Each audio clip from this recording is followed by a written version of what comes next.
morning we are going to talk about ABC 232, Principles and Practice of Teaching. Yeah. Just like we did yesterday, this is the very first segment of our radio lecture series for our students taking the course ABC 232. Yes. What should our students expect from us? Yes, Principles and Practice of Teaching. This course gives you the general overview of teaching. In fact, the title of this course, which is Principles and Practice of Teaching, I sometimes add to it General Principles and Practice of Teaching, because this course will give you quality of what teaching entails. And so it will not give you perhaps the specific techniques required to teach your specific subjects. It will give you some, but not all. And so this course is the general principles and practice of teaching. In their various departments, they are likely to study other courses. For example, if you study geography, you will be studying methods of teaching geography. If you are studying economics, you may study methods of teaching economics. All those ones are subject-specific methods. This one gives you the general, whether you are in this university to study geography, economics, or whatever. Once you avail yourself to be trained as a teacher, you must have knowledge and skills of the general principles and practice of teaching. Good. So in other words, this course happens to be one of those courses that will train our would-be teachers to be professionals. Exactly. Yeah. Good. Yeah. And so if you are with us, this is Radio Windy Bay 98.3. This morning we are talking about principles and practice of teaching. Yeah. And we are going to look at whether teaching is an art or a science. Sure. But before we even get to whether teaching is an art or a science, what is teaching in the first place? Thank you very much, Steve. Yes, teaching as a concept and as a practice has gone through various definitions. The reason is that even education itself, people have had challenges in defining education in such that everybody will accept. And so when it comes to teaching too, people have various ways of defining teaching from the way they see it. And so we do not have one short definition that everybody agrees without questioning some aspects of it.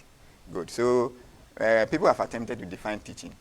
For example, it has always been the case that teaching is the process of imparting knowledge. This is so simple. The process of imparting knowledge. So if teaching is the process of imparting knowledge, there are certain keywords there. First, process. Two, imparting. And what is being imparted? Knowledge, skills, attitude, and the rest. So that is one kind of definition. And this kind of definition, people say, appear to be dying of it. It's becoming a cake, because teaching is not necessarily imparting knowledge. If you say imparting knowledge, then it means that just listen, just sit down, adamant, and let us tell you. You don't know anything. We know.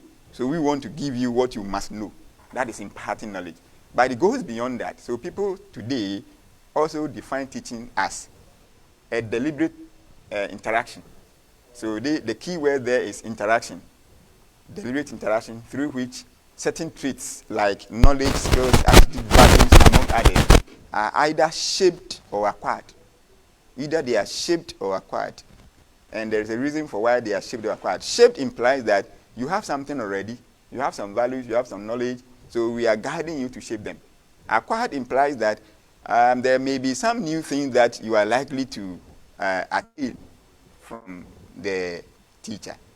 And then we know that whether it is the process of imparting knowledge or it is a deliberate interaction, both of them end up helping the individual to attain certain traits like knowledge, skills, attitude, values, and the rest. Good. So, Mr. Tete, I think now you understand why I started the conversation from teaching, so that our students can appreciate the fact that this is what teaching means, and as to whether it is a science or an art, I don't know. Yes. Why do we want to compare everything to what is so fascinating about science? That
as a student of this very course, what should be my take? Yes. Teaching an art or a science? Yes, thank you very much. Initially, you asked me what is so fascinating about science that every discipline, every activity, we try to say it's a science. It's a science.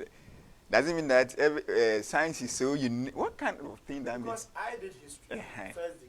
Yes. And we equally have a course like that. When you ask, is history an art or science? Then you come to education and we are saying that teaching, is it an art or science? Okay. You see, that question is so important. And it has been one of the questions that has ruled among educationists for some time because of the implications of if teaching is an art, then what? If teaching is a science, it has implication. If teaching is both, it has implication. If the discipline you are studying, like history you mentioned, if it is a science, it has, if history is a science, it has implication. If it's an art, it has implication. If it is both, it has implication. Good. So the issue of why is it that almost everything is being surrounded around science like that? It is because, you see, science, there is something that makes science unique. And that is the way science does its things, which is mainly the scientific method. The scientific method, which begins from observation through data collection, hypothesis, data collection, data analysis, and so on, up to theorization. Good, and application of theories. So this process is laid down, and that is what scientists follow in doing their things. So any discipline, any activity that also does its things systematically is showing the characteristics of science. So then we say it is a science. However, that feature is of the feature of any disciplinary activity that does its things systematically. Being called science does not necessarily mean that those things are hard science, such as chemistry, physics, biology, where they do their things at the lab. No. This one, we are talking about the fact that in this activity, in this endeavor, in this discipline, in this subject, they do certain things systematically, procedurally. Then it is also described as science, soft science, of course, and not hard science. Yes. And so, practically, as a student of this very course, if I want to see teaching as a science, what exactly do I need? Yes, we know that science does its things systematically. And so, for you to see teaching as a science, it implies that the process of teaching, like I defined earlier, that people say teaching is the process of imparting knowledge. Don't forget we said process. So it means there are steps, there are ways of doing that. Good. So once we believe that teaching is a science, then it means that that teaching activity goes on systematically from one stage to another, and it is based on facts. It is based on evidence. You cannot just do anything anyhow. What it implies is that there are certain laid down procedures that when you follow, you are likely to succeed. If you don't follow, you will fail. And that is why this course is called Principles and Practice of Teaching. People have done teaching. People have researched into teaching. They have identified certain lines, certain procedures, certain things of doing things that when you follow, you are likely to succeed. In as much as they admit that the classroom is an uncertain environment, it's an unpredictable environment, they believe that there are some things that when they are done well, in a certain procedure, you will succeed. So that is how it is. Good. And so, then what is the other side, the artistic element of teaching? Yes. So the first part, which is science, means that when a teacher teaches systematically from one stage to another, it is science. Now, the artistic one is where the individual who is teaching teaches without any... No lesson note. Yeah, there may be lesson note, but some people say incomnious. Let me explain that. there are some intuition, some skill, the person's personality, some creativity, some cordialities, level of proficiency that the person has, which you wonder whether the person is born to teach or not. Then we say that is art of teaching. So you see, the person can teach you maybe socialization, but we know that the books have provided stages or processes of teaching socialization. And I can tell you that a teacher can teach socialization without going through those processes, and the student will understand the concept perfectly. That is teaching as an art. So we say that teaching is considered as an art when the teacher uses creative ways to present the information or material in a way that is fun, interesting, and effective for the learners. So there are instances where you go to a teacher's class. After 12 weeks, the man says we have exams. Then you're asking yourself, what are we going to write? Because the man came, we were all laughing, but the man was able to teach whatever concept using those artistic impressions. Sure. So that is why the argument as to whether teaching is a science or an art is about whether teachers are born or they are trained. Whether teachers are born or they are trained. Or they are made. So that if you are born, it means that you have it. It's a natural gift. So just look at this. You know, when you see pastors preaching, if the person is charismatic, the person is really called, you will see that the way the person is preaching, the person is just quoting, saying things, the things that the person brings on board that sometimes are not planned, but they come as and when he is engaged in the process, you will be surprised. Then there are others that they have to write it and then... So 5 minutes, the first 5 minutes, yes, I will use it for this. Yes. Then after the next 5, I will do this. And even within what I will do, they follow steps and they read step by step. So you see a teacher having the lesson note in front of him and he's following what he has documented procedure to get the lesson delivered. Another person too. And so not to cut it. Yeah. So these are teachers that naturally, if they don't have their even lesson notes in front of them, it will be very difficult to teach. Not necessarily, because I could have what I have prepared in a lesson note in my mind, and I will follow it naturally without you knowing that I am following something that I have studied. So if you have taught for a long year, some of you have taught for so many years, if you go back to high school to teach senior history now, I don't think you will take a book to the classroom. Now in the course we are teaching, this curriculum, PMP, in most, you are not likely to take it. The slides are meant for the students. You are not likely to take them there. It doesn't mean that you will not follow process. It can be in your mind and you are following procedure systematically to deliver the concept. And you see, you are doing that based on evidence, facts, that there are certain principles that when you follow, you will succeed in your teaching. If you don't follow, you will not succeed. That is what looks like the way science does its things. So that we say teaching is a science also. Yeah. Thank you very much. If you are with us, this is Radio Windy Bay 98.3. This morning we are talking about principles and practice of teaching. Yes. And specifically we are considering whether teaching is an art or a science.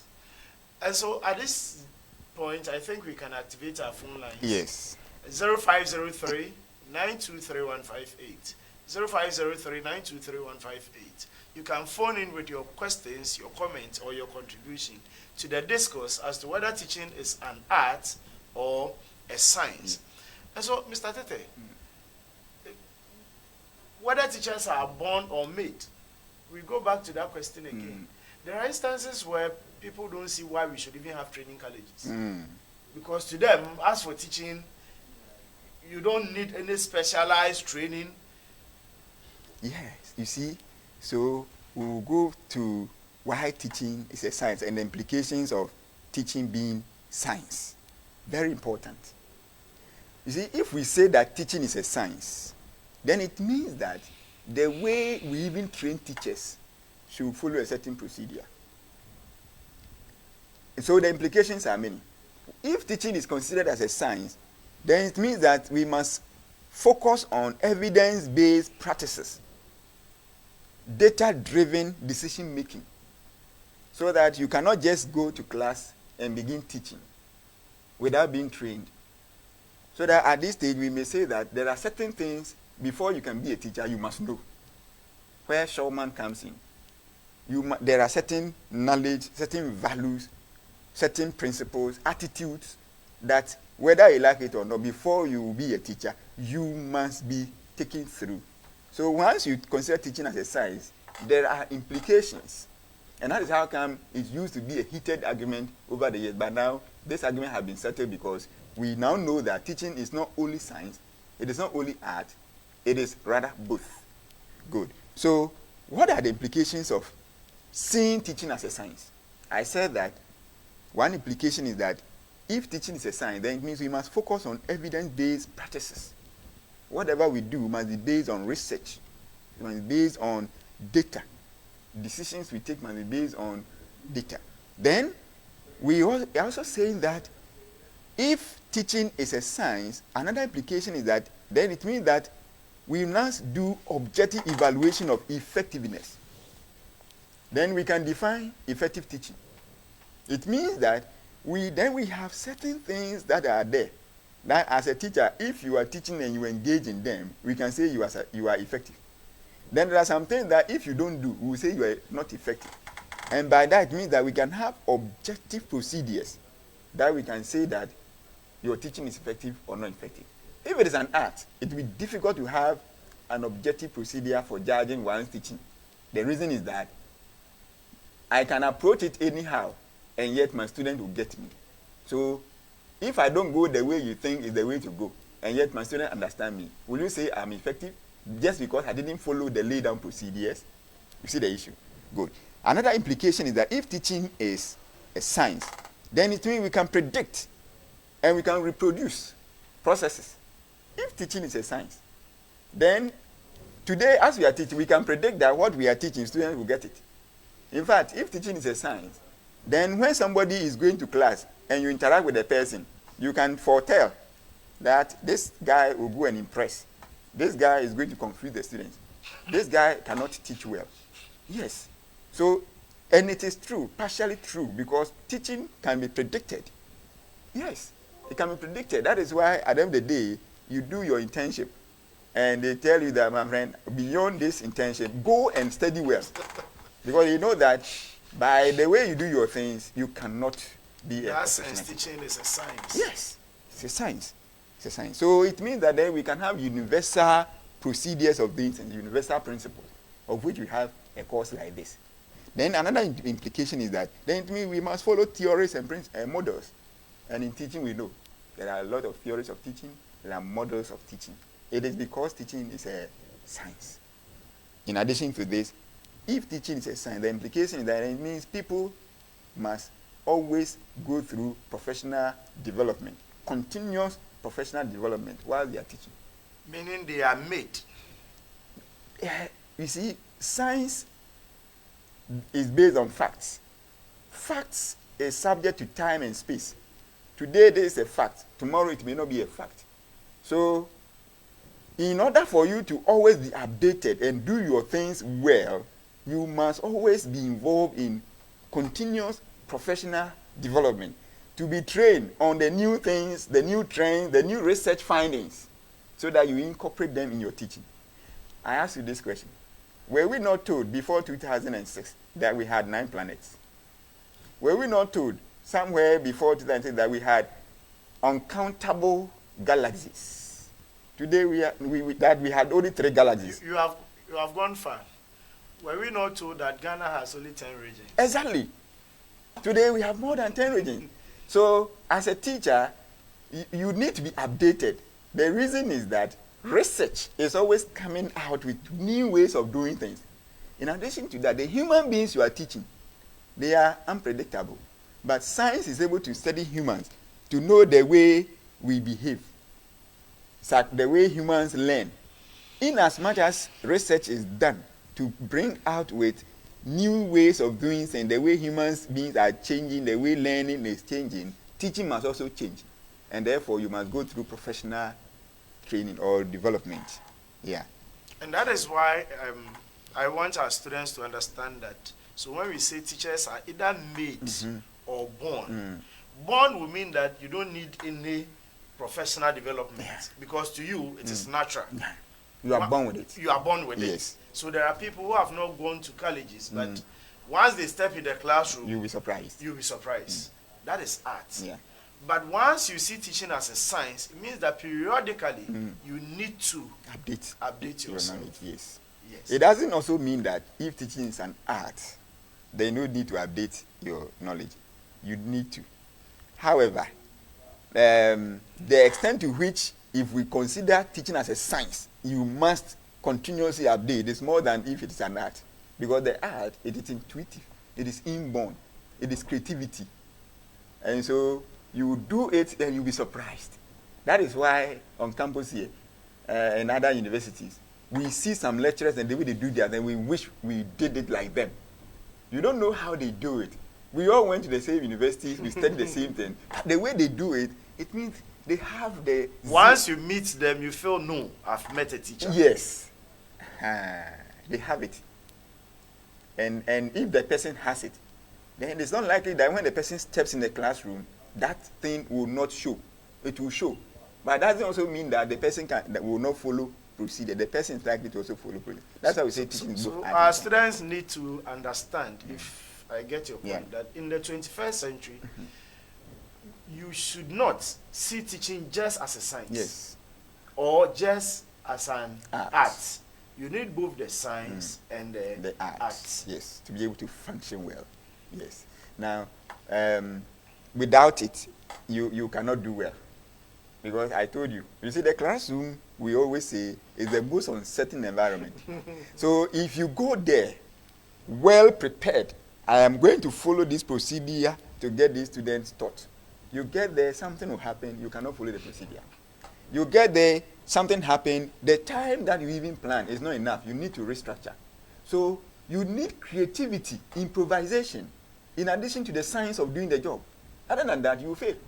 So I just shared this with my students some years ago that assuming for you, the cane is the most potent tool for discipline. Then you get to a class and you say, I want to cane a child. Then the child says, no, I won't take it.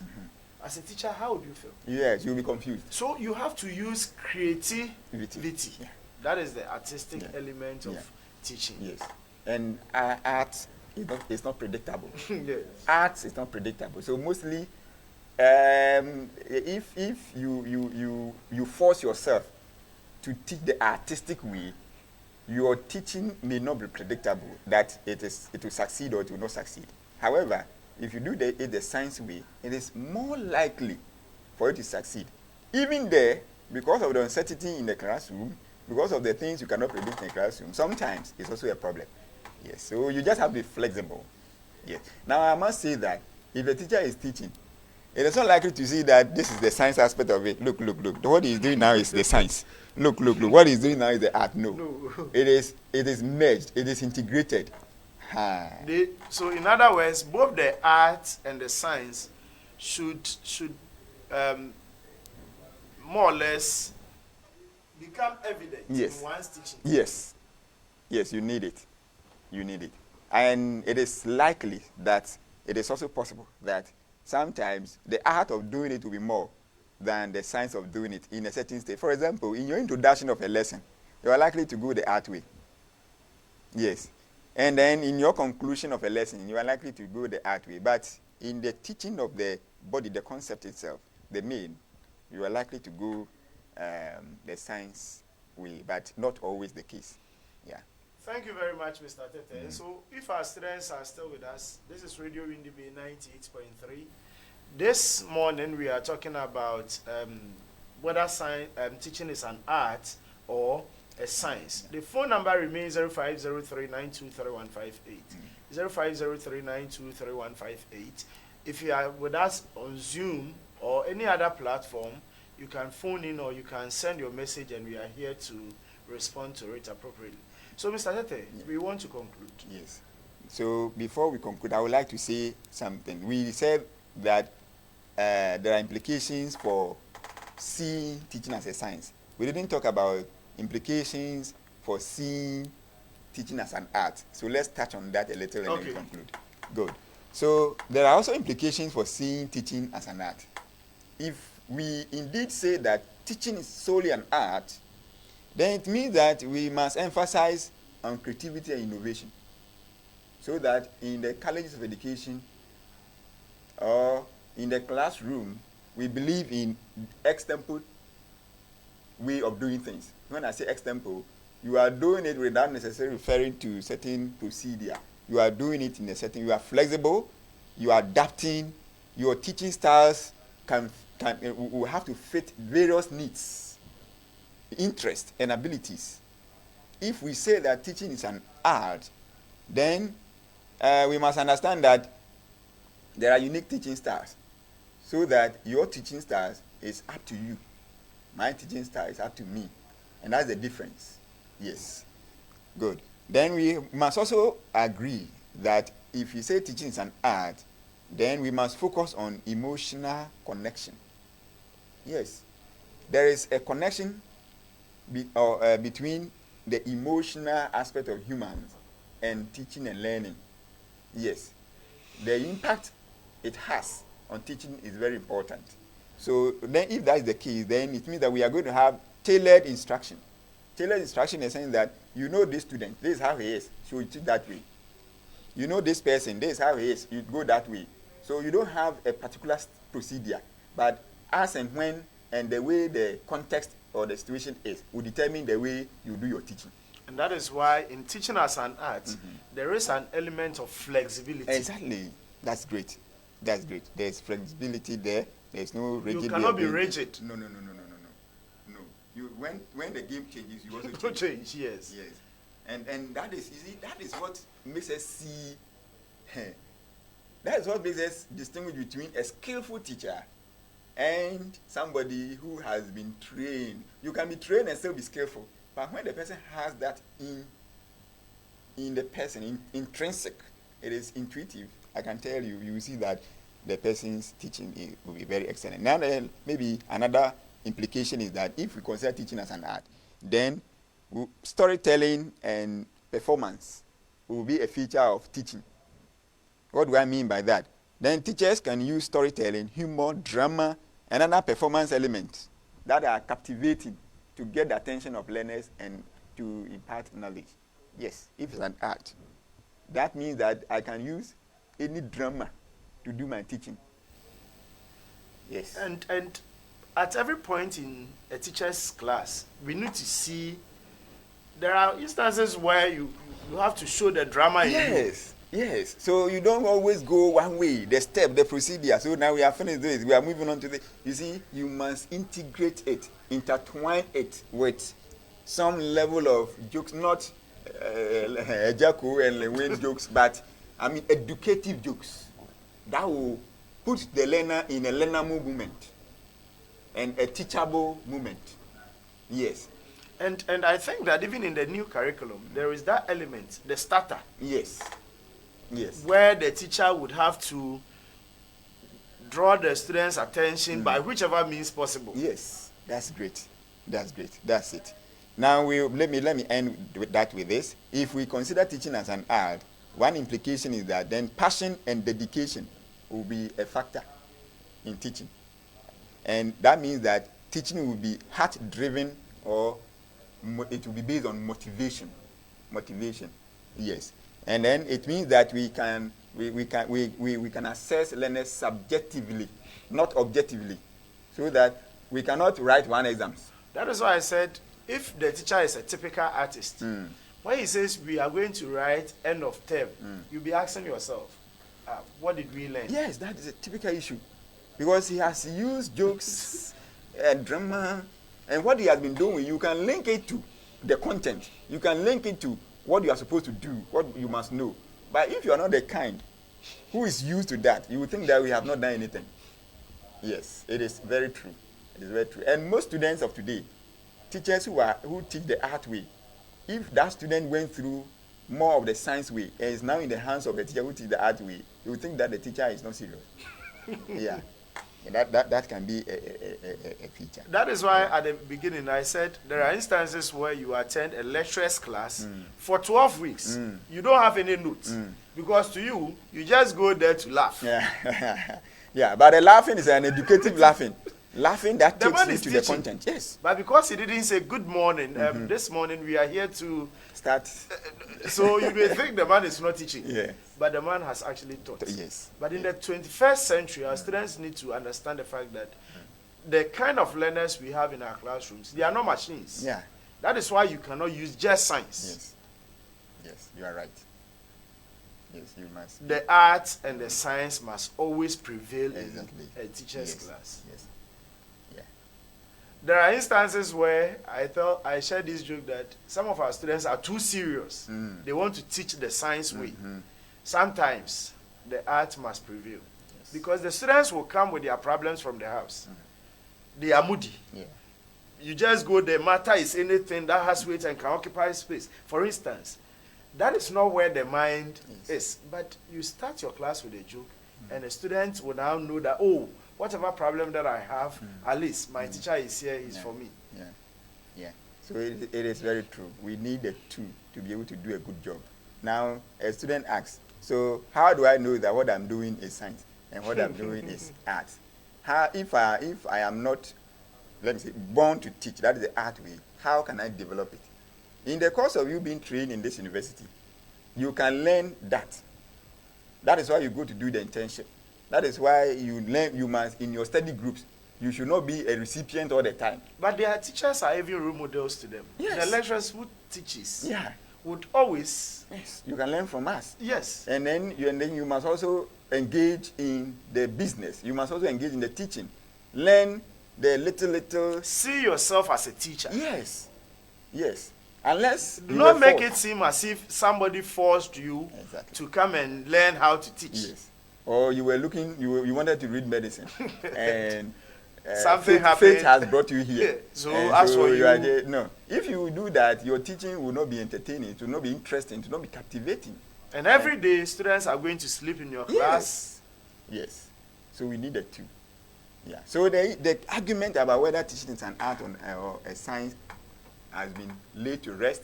We now know that teaching is both an art and science. And so the two implications come together through the training of the teacher.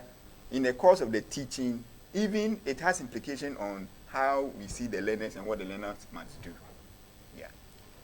Thank you very much, Mr. Tete. It has been a pleasure. I don't know if you have any concluding remarks for our students. All right. I must say that this semester, our approach to teaching in the classroom, you will see that it has changed a little. Yes, because we are moving on. And that is it. You will see that now we are engaging you and we are asking you to do more of the things. Please learn and involve yourself. Don't think that because we are given opportunity to be engaged, to be involved actively, we are sharing our responsibilities. It is not the case. It is the first stage of helping you to learn how to teach the art way, to learn how to teach the science way. So yesterday, I think I told my students that this semester I will teach for just 2 weeks, and they will teach me for the rest. Then they said, "Oh, sir, no, you are not ready." I said, "No, please, you are ready." It is a nice way of helping you to adjust to the profession that you have chosen. Sure. It's a nice profession, Yeah. but if you don't see it as both a science and an art, you may have problems. Yes. On that note, let me add, it's a nice profession indeed. Teaching is a nice profession. But you should know that if you avail yourself to be trained as a teacher and you want to teach, then you are into sacrifice. Yes. So teaching is sacrificial. And we will throw more light on this in the classroom. But the truth is that what it means is that you must always be learning, lifelong learning. You must always be a ever-learning teacher. Then when that happens, you will be successful. Thank you very much, Mr. Tete. Yeah, on this note, we want to say that we are very grateful to our students, those who joined via Zoom Facebook, Twitter, and other social media platforms. It has been a very wonderful journey coming to your way this morning. God willing, we will meet same time next week to continue the our radio lecture on EDC 232, Principles and Practice of Teaching. Thank you. You're welcome. Bye.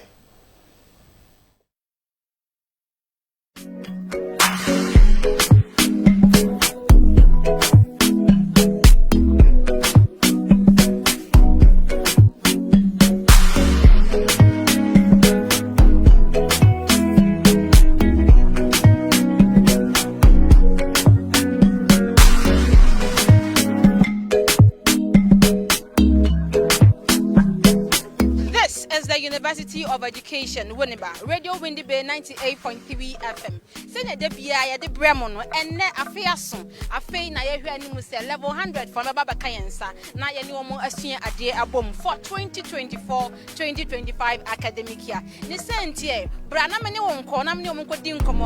What's your name? Benjamin Boama, French education. Oh, to be honest, I was kind of nervous because I've not been to such a place before, so I was actually nervous. But when I came here, I found out that everything was just as normal as everywhere. So I'm expecting to have a smooth journey to my final year. Pacho, friend me Udu Mesa Daniel. I'll be free to Abuja myself. Oh, this is my first time I'm a bar, and this is first time so me too coin. Me and Casano me too coin giddy that. See many ajipa, many experience people here work on moon. See way ababe history. This is first time. Baby, I'm a question. I see we ababe history. I want my brother Boma. And then the minister and just say no matter. The minister, the ababe and the young couple be Adomna. What I had, I could do. I'm Isaac Ayu from KWAKYE, straight away from Kumasi. Actually, it was a quite interesting journey, but we have already met some people in the bars, and it's very interesting.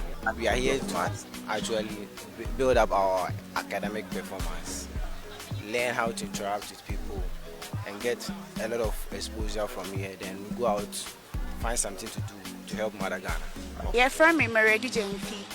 Me from KWAKYE in the Ashanti region. Me ba me niaje. You was Sempa Hall, you was Goose Hall, like entrance. So the only video no, it's the same. First of all, the affiliates coming who are affiliated to Sempa Hall, they should understand that Sempa Hall is not just a hall. It's one of the biggest and greatest hall in the University of Education, Winneba. So we are called custodians and we stand for greatness. So as they are coming, they should see themselves as unique. They should work hard, and in case there is not something they find difficult, they should try and consult the executives, and we are here to assist them. Thank you. Okay, so all I would say is that as they come, they should participate in hall activities, focus more on their education, and also involve themselves in campus activities that will help build their holistic life.